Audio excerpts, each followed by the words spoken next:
Welcome back. తెలంగాణలో సాగునీరు అందక లక్షలాది ఎకరాల్లో సాగు చేసిన పంటలు ఎండిపోతున్నాయని ఆదుకోవాల్సిన సీఎం రేవంత్ రెడ్డి కేవలం రాజకీయాలు మాత్రమే దృష్టి పెట్టారని విమర్శించారు మాజీ మంత్రి హరీష్ రావు. రాజకీయాలకు గేట్లు ఓపెన్ చేయటం కాదు, రైతుల సమస్యలు వినేందుకు పొలాల్లో సీఎం రేవంత్ రెడ్డి మంత్రులు పర్యటించాలని డిమాండ్ చేశారు.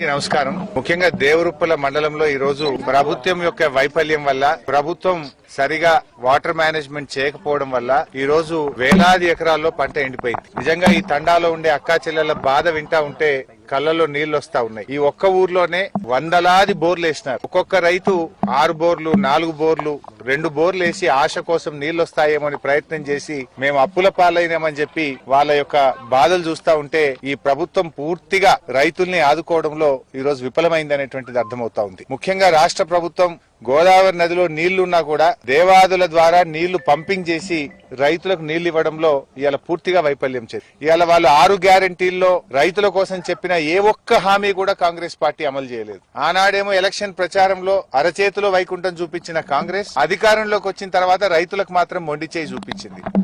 డిసెంబర్ 9వ తారీఖునే 2 లక్షల రూపాయల రుణమాఫీ చేస్తామన్నారు. ఇవాళకి 100 రోజులు దాటింది. బాండ్ పేపర్లు రాసిచ్చిండ్రు, నోటరీ డాక్యుమెంట్లు తెచ్చి ప్రజల్ని నమ్మిచ్చిండ్రు, మోసం చేసింది. ఇవాళ ఆ రోజేమో బాండ్ పేపర్లలో ఇంటింటికి తెచ్చి ఇగో మేము ఎక్కంగానే మొదలే 2 లక్షలు మాఫీ చేస్తామన్నారు. ఇలా 100 రోజులు దాటినా ఒక్క రూపాయి రుణమాఫీ చేసిన పరిస్థితి లేదు, ఒక అడుగు ముందుకు పడ్డ పరిస్థితి లేదు.